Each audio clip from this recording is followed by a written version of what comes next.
Bueno, estamos queriendo, dice, pero hasta ahora no está pasando, ¿no? Cuando se avisora, como decíamos, para esta semana, un índice de inflacionario que nuevamente va a ser alto cuando lo dé a conocer el jueves el INDEC. Estamos en contacto con Gaby Origlia, como siempre. ¿Cómo estás, Gabriela? ¿Qué tal, Gerardo? ¿Cómo estás? Buenas noches. El jueves se va a dar seguramente entre el 7 y el 8%. Las consultoras privadas, varias tienen una medición que ronda el 7,5%. La inflación de julio, y no se animan a arriesgar si va a ser la más alta del año o todavía agosto, este mes que estamos cursando, puede ser una inflación similar a la de julio. Estos datos se dan en un contexto en donde el vecino más grande que tenemos, Brasil, ha marcado un dato de deflación, ¿no? Sí, por primera vez en este año, 0,68% abajo. Bajaron los precios. ¿Hizo un milagro Bolsonaro? En absoluto. Lo que hicieron fue reducir el impuesto a los combustibles y con eso tiró abajo el precio del transporte. Claro. Y allí estuvo la explicación. De todas maneras, Gerardo, hay un dato a tener en cuenta. En Brasil, el capítulo de alimentos y bebidas aumentó en julio el 1,3%. Claro. En la Argentina, los últimos datos, estamos hablando de aumentos mensuales del 8%. Entonces, ahí claramente está marcando la diferencia entre la Argentina y Brasil, y todo indica que en julio Venezuela va a quedar detrás de la Argentina en lo que es inflación mensual.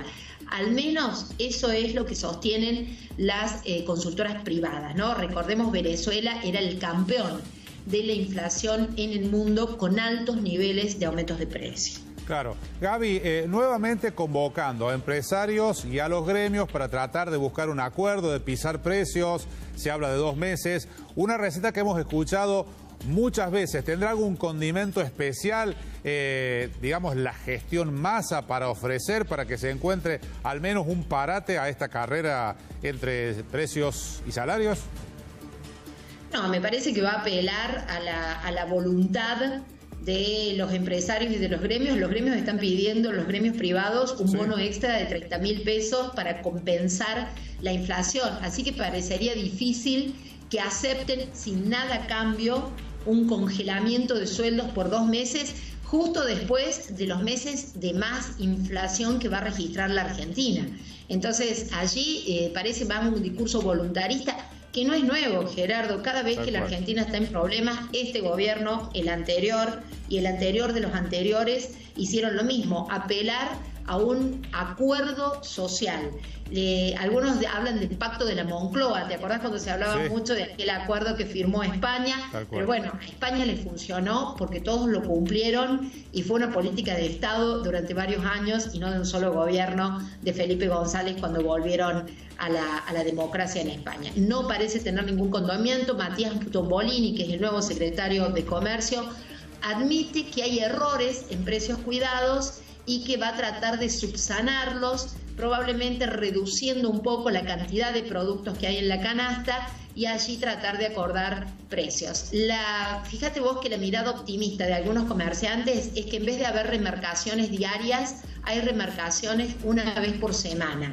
Eso ya deja mucho que desear. Sigue habiendo problemas con los importados, Gerardo, entonces eso también provoca que falta papel o que falta tinta. Siempre hay una excusa en algunos casos y en otros casos es una razón valedera, pero está todo tan mezclado que es difícil saberlo para la suba de precios. Lo cierto es que ya estamos hablando de una inflación anual en la Argentina con la del mes de julio del 70% y la proyección es del 90%. Y lo último, que deben ser todos los que nos preguntamos, si hubiera un plan antiinflacionario, hasta ahora ni siquiera hay medidas, pero si hubiera un plan antiinflacionario, ¿cuánto podría demorar la inflación argentina en llegar a datos de 1,5%, 2% mensual?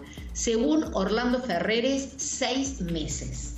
O sea que tenemos un trecho largo para andar.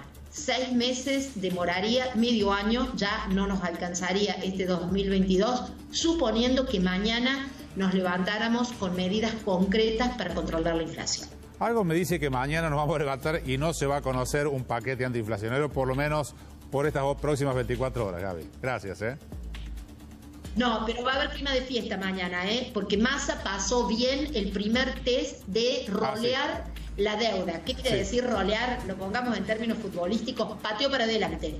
2 billones de pesos, villanas con B larga, van a pasar a pagarse en el 2023 en el vez del 2022. ¿Vos escuchaste eso de que pague el que sigue? Nunca lo escuché, mira vos. Que el que sigue, y si es el próximo gobierno, mejor todavía. Bárbaro. Gracias, Gabriela. Gracias. Hasta luego. Hasta luego.